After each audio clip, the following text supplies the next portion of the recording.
Merci, Monsieur le Président. Chers collègues, merci, Madame Pandy, pour votre présentation.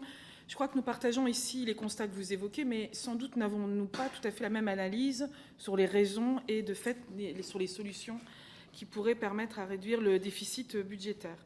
Dans votre rapport, vous indiquez qu'en 2025, le déficit public s'est réduit à 5,1% du PIB, grâce essentiellement à 23 milliards d'euros de hausse d'impôts. Et vous le notez, et c'est très important, après une période quasi ininterrompue de baisse d'impôts et de cotisations sociales entre 2015 et 2023.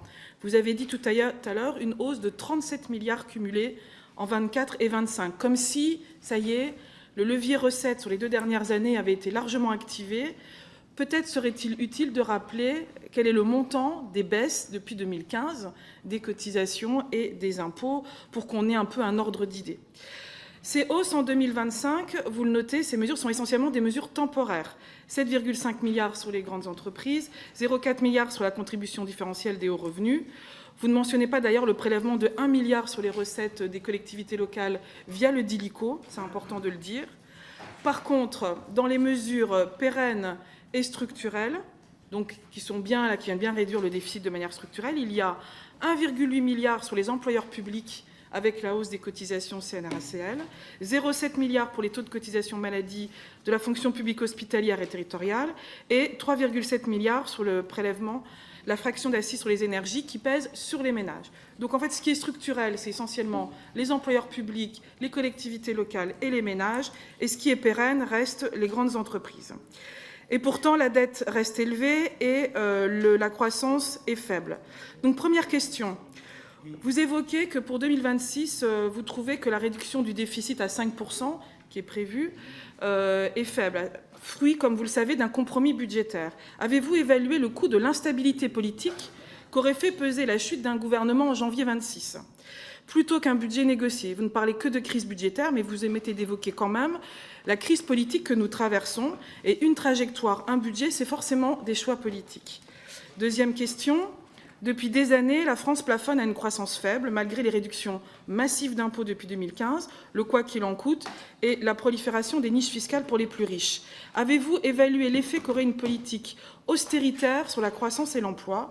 Les études de l'OFCE montrent d'ailleurs très bien que l'objectif de rétablissement à moins de 3% en 2029 est non seulement irréaliste, mais il est en plus dangereux, car il nous entraînerait dans une spirale austéritaire et de décroissance qui n'est évidemment pas souhaitable.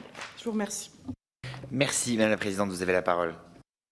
Merci pour votre question. Alors, je voudrais rappeler quand même, en remontant un peu plus dans le temps, que les 60 milliards de baisse d'impôts sur la période 2017-2023 faisait suite quand même à une période 2011-2013 à peu près où il y avait déjà eu 60 milliards de hausse. Donc il y a quand même des zigzags. Et aujourd'hui, donc on a 37 milliards d'augmentation en 2 ans, après 60 milliards de baisse. Ça ne veut pas dire qu'il n'y a plus de marge en termes de prix. Non, cumulé sur la période. Ça ne veut pas dire, c'est nos chiffres, ça ne veut pas dire qu'il n'y a pas encore, bien sûr, en termes d'ajustement, des marges de manœuvre en termes de prélèvements obligatoires, mais notre point de vue, c'est qu'on ne pourra pas faire l'impasse sur des diminutions des dépenses. Voilà, parce que on a déjà un taux de prélèvement obligatoire très important et comme je l'ai dit tout à l'heure, il est quand même compliqué d'expliquer à nos concitoyens que les impôts augmentent sans qu'ils voient de leur côté aussi des améliorations en termes d'économie. Il y a un problème de consentement à l'impôt qui pourrait finir par se poser. En ce qui concerne la croissance, c'est vrai que globalement, elle a baissé dans tous les pays. C'est pas propre à la France.